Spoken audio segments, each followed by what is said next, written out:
so much. Hello, everybody, and welcome to Devcon. Welcome to Bangkok. Before I start, we're going to do something a bit different. I think many of us have just had lunch. We've sort of been easing into this air-conditioned, closed space. So if you like, I'd welcome you to just stand up for just a few seconds and just stretch. And just stretch that body, and you can stretch all the way up. You can go on your toes if you like, left and right. Yeah, there's a lot of talk about the future, what's important, and sometimes it's important to get back to our bodies. And let's together just take 3 deep breaths and just ground into the space. So you can breathe in and breathe out. Breathe in. Breathe out, and breathe in, and out. And I invite you to take your seat again. Thank you for breathing with me. Thank you for breathing all together. The title of this talk is Layer Zero, Reimagining and Thinking about Ancient Philosophies to Build New Worlds. My name is Dave. Yes, that's my name, and no, I'm not a dev. And I represent different spaces thinking about technology and how we can align technology more towards our planet and human values. So I've had this question a lot. A lot of people ask me, so what I mean by layer zero? And I want to start off, actually, I've been inspired by the layer zero from the Web3 and the crypto space. You know, we have layer ones, and we've talked about this morning, we heard from Aya about her vision of the infinite garden, about decentralization, about open source, the cypherpunk movement, all of these values that align Ethereum, all of these values that bring us together to build decentralized tech, to build these new worlds. And that's amazing. That's amazing that we have this technology that allows us to do this, to build stable coins, to build the kinds of tech that we can self-custody and really take ownership. And so these provide the values of layer zero, of the infinite garden. With layer zero is going deeper, going into the invisible layer, that human layer, the values that really make us as beings, make us as a civilization, and make us as a planet. And these values that we embody is ultimately what's diffused into the technology and what's created. So trauma, we all grew up in different parts of the world, and we've all suffered through all kinds of violence from childhood, from some of us have grown up in conflict zones. Today, many of us live in areas where there's war and violence. Belief systems, our ideas of who we are, what do we want, what makes us happy, all of these things that drive us to get more money, to find fame, to find recognition, these things that are driving us in invisible ways. And this human layer, this layer zero, is really critical because without this, everything that we want to build, these DAOs, the network states, Ethereum itself, will face challenges and will struggle to really grow. There's this beautiful quote from J. Krishnamurti: "A world is a reflection of our inner minds."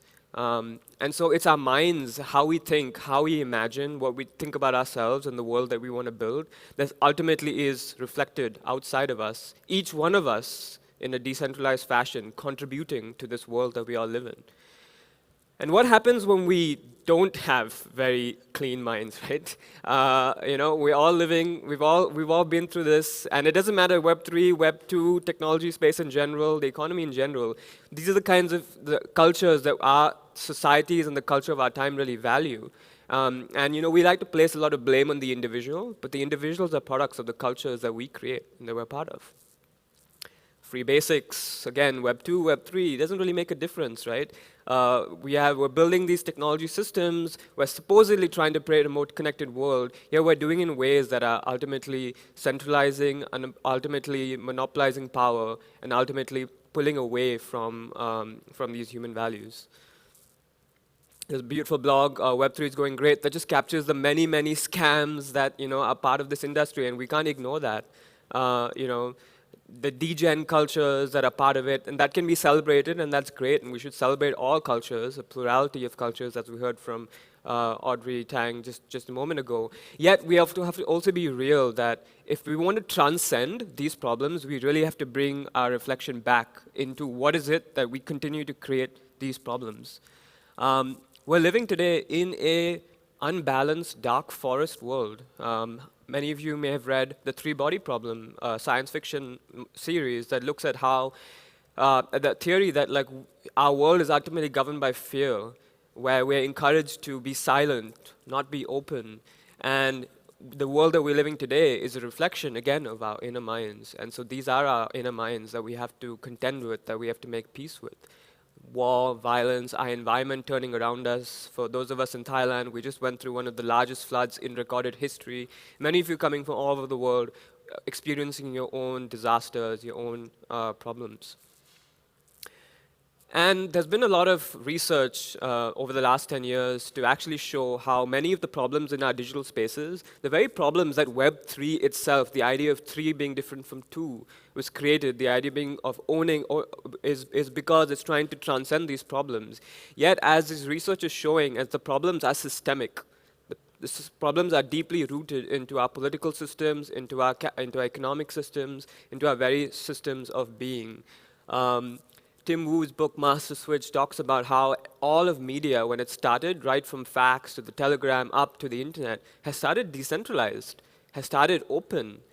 But ultimately, market forces capture, market forces, state forces, create a centralization. And so as we're sitting today in this Ethereum space, in this Web3 space, we have to be aware that we are against the very forces that actually animate our being. The forces that actually create centralization is not out there. It is not a dark, evil force trying to centralize. It is all part of us, and we are part of these systems. And so if we want to transcend, if we want to create this decentralized infinite garden, we really need to bring more awareness to what makes us our own minds and makes our own beings.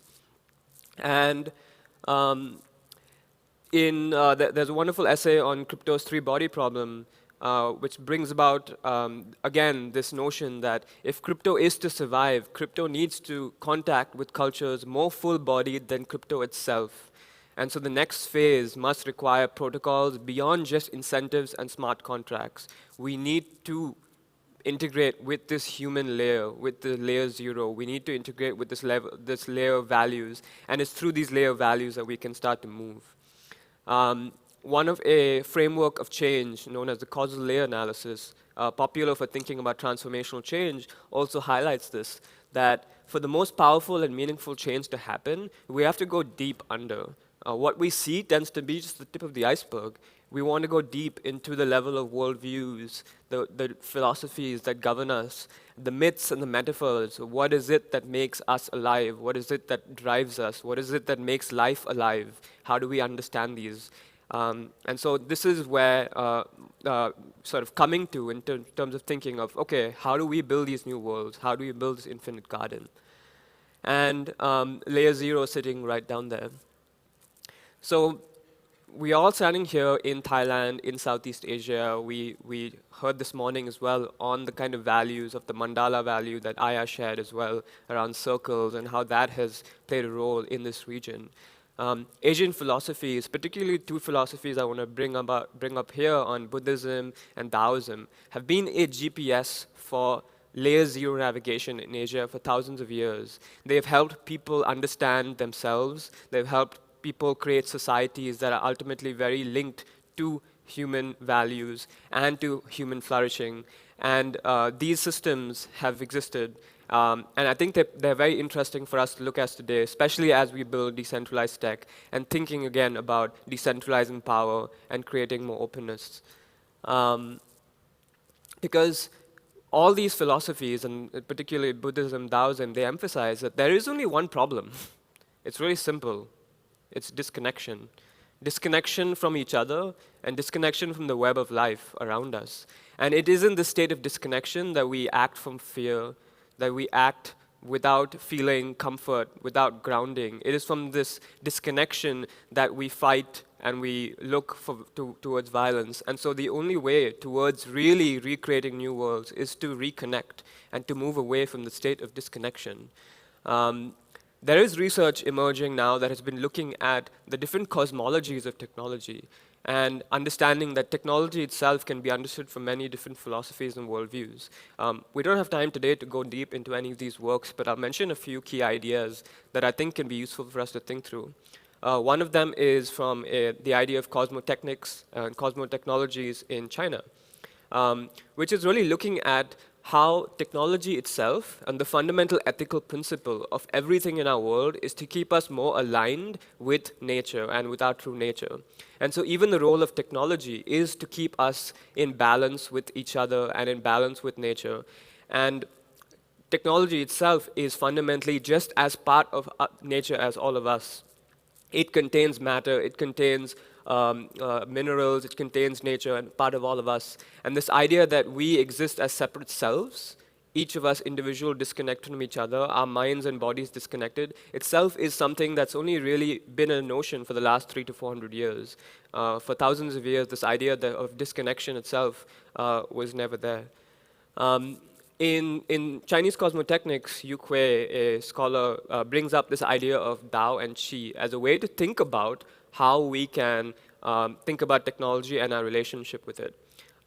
Very quickly, the idea of the Dao is the universe, the cosmos, the web of life that everything exists within. And Qi is a concept of technology tracing back mostly to Confucian principles, this idea of how technology plays a role in aligning our society to be more aligned with life. And today, our technology is disconnected from the Tao. Today, our technology is disconnected from this web of life. And so we have today a world where we are living with a very disconnected space. And so the idea or the framing is to think about is how do we reconnect technology to the universe? How do we reconnect technology to the Tao? And these are seemingly initially very difficult to grasp and fathom, but there are ways where we can start thinking about it. What does it mean to connect technology to the cosmos, to the Tao? Here there's another concept from Tao's cosmology, thinking about intelligence and what is the source of intelligence and how can we get intelligence from this web of life. In this cosmology, there's two types of knowledge. There's conscious knowledge, which is this everyday awareness of life. Essentially, I'm using conscious knowledge right now to speak in words, and you are hearing me in words and concepts, and we are engaging in this space. And our world today is completely built on conscious knowledge in ways. The other form is real knowledge, which is an immediate knowing inherent in all human beings. That's not the product of knowledge. Other ways you can think about it is wisdom. You may have heard things like trust your gut, creativity, these flow that comes in from a place deeper, a much place deeper than the mind and the rational mind. And so our world today is very much unbalanced towards conscious knowledge and quite unbalanced and not enough real knowledge. And so according to this cosmology, we want to be right in that center, that fusion, that beautiful fusion that is not one or the other. You are still living here in this material plane that we can see and interact and hear, yet we are able to draw on this wisdom from this web of life from which we can start to create completely new ways of economies, new ways of exchanging information, new ways of exchanging value that today seem radical, that today seem unimaginable, yet we are able to draw on this power. Because let's face it, we've all been trained on this dark forest world of information. We've all been trained from institutions and systems, the very institutions and systems that this crypto world seems to want to take on, seems to want to transform, seems to want to change, yet we are part of these systems. And so we have to undo our very programming, the very conditioning of our mind, in order to transcend these very systems that we want to change. And so for me, I see spirituality as a very embodied form of decentralization. Each of us have to do the proof of work. We've got to do the mind training. We've got to do the healing. We've got to do the heart opening. No one is going to do it for you, even though we as a collective can all support each other. We each need to do that work. each of us are interconnected nodes in this web of life. There is no one bigger, stronger than the other. We are all part of this web of life together. And so we all support each other, and we can all connect to each other. And if we want to create this infinite garden, we have to feel that we can't get the power from just this space of disconnection. We have to reconnect to this web of life. We have to pull this energy that exists all around us, that we're supported from this universe, and use this information, use this energy to guide us in ways that can really transform and push paradigms that seem unimaginable today, but in the next moment, it's possible. A couple of projects that I think are interesting. Pagoda is a network within the Ethereum space of Asian, Southeast Asian, and East Asian community builders, which I'm a part of. And we've been trying to build, how do we take these practices of Asian philosophy into embodied practice? How do we build technology while also better reconnecting to life around us, to each other? What does it mean to practice? What does it mean to do that work that I mentioned, the proof of work together? And how do we start to build from there? And so a reflection question that I'd like to sort of pose to you is, how does the crypto world make you feel connected to life? And you may find different answers for yourself, and it's wonderful to think about, is what are the ways that the technology that I use, the crypto that I use, make me feel more fulfilled, more content? And what are the ways that it makes me feel more disconnected? What are the ways where it makes me feel more alienated, more frustrated, more angry? And through these reflections, we can start to think, we can start to have conversations around what is it that we're building? How is it that it's actually improving or changing or making me feel more connected, and perhaps start to make changes in our own lives and in the decisions we make. Many of you here are builders, might be investors, users, consumers, husbands, daughters, sons. All of you play roles, many identities in your lives. And how can we start to use technology to ways that make us more connected to this web of life? Perhaps we can start to then think about what it means to build a metaverse. In Buddhism, metta is love and kindness. This idea that we can build this metaverse which is infused with love and kindness and respect for life around us, which can go beyond just empty words, buzzwords, if you will. Our world is no short of buzzwords. But again, it's going back to this embodied practice of how can I, every day, moment to moment, start to think about what is it that who is it that I'm helping? How am I being more kind to people around me? And what kind of energy do I feel when I actually help people in different ways? And how can I start to feel into that energy even more? So some of the projects that I'm building today that are hoping to sort of create this alignment between spirituality and technology and crypto. Light Forest is a project I've created working with the kernel community at the start of the year towards thinking about how do we bring more light into how we regenerate. How do we start to do these inner journeys of healing, yet also start to imagine, create radically new technology systems. With DigiConnect in Chiang Mai, where I'm based, we're creating a culture of conscious stewardship towards more connection, to have digital nomads like many of us here today, be more connected to the earth, to the land, the soil that we're touching, to be more connected to communities around us, yet be hyper-connected to the world and have the sense of global consciousness. Because we are living in a unique moment where we truly have this global identity. And so how do we harness this global identity in a space while also feeling extremely local and grounded into the earth? And Pagoda, which I just mentioned, well, we're thinking about how do we rewild Web3? How do we bring Asian values and a protocol of being that all of us can bring into our daily lives, bring into our practice, and start to really build these new worlds? So I would love to continue these conversations with all of you.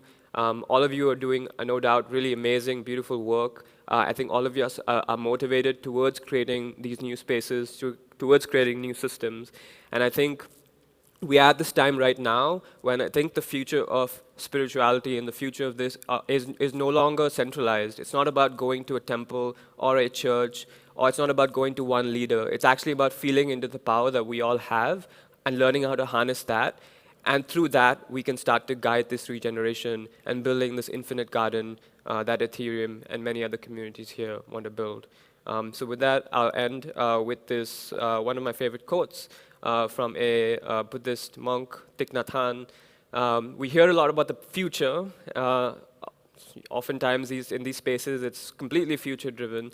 But sometimes it's important to ground in the present and to feel that if we, in every moment, can be truly grounded, to be truly present, and make each moment that we're in better, to make focus on this moment and what you can act, the future itself will emerge as a reflection of that. So I'll leave you with that. Thank you very much. And I think we have a couple of moments for questions.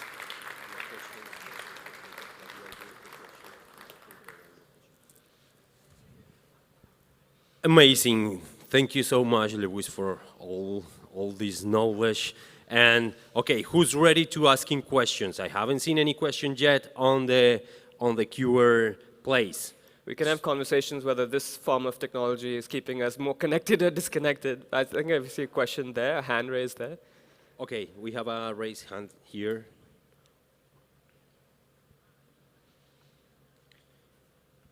Just 1 second, they are coming to you.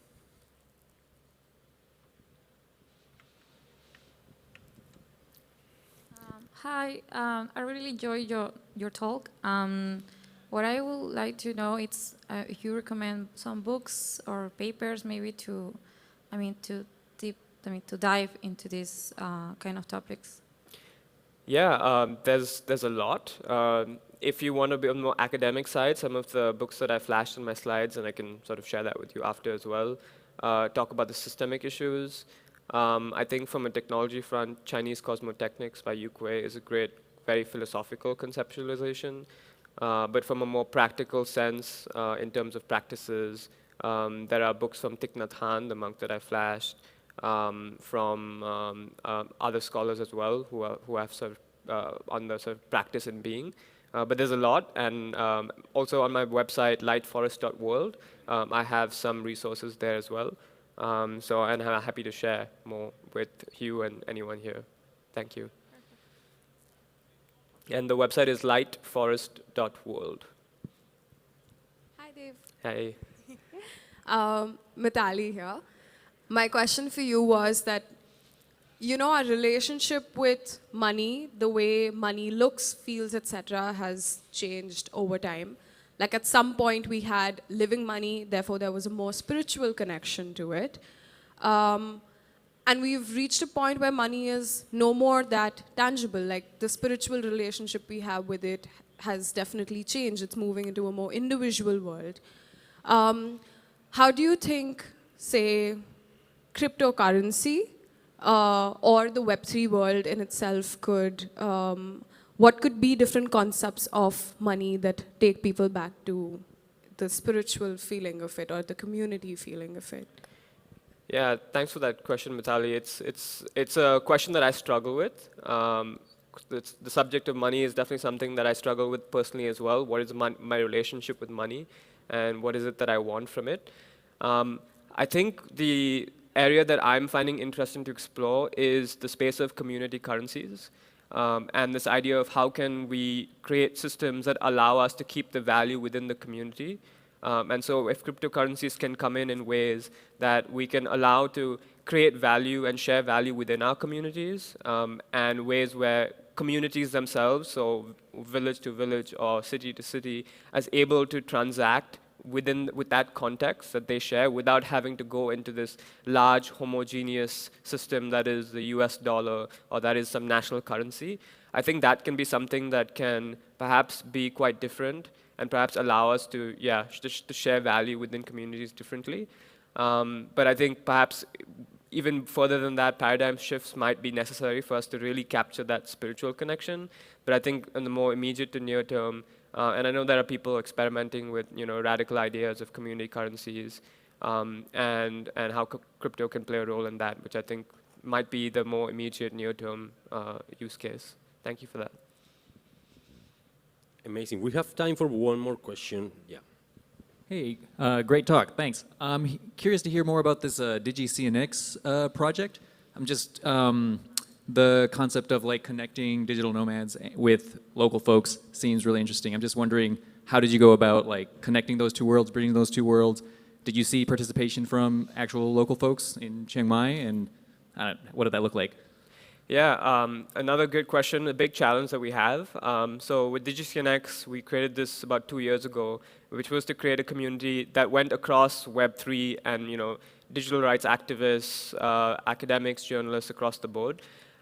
We actually, with the pop-up city initiative that happened in October, we started a project called Cosmo Local Chiang Mai. And the idea was there is to really create spaces where we could bring together local people with global nomads, but also create nomads, encourage a culture of understanding local cultures and practices that are there.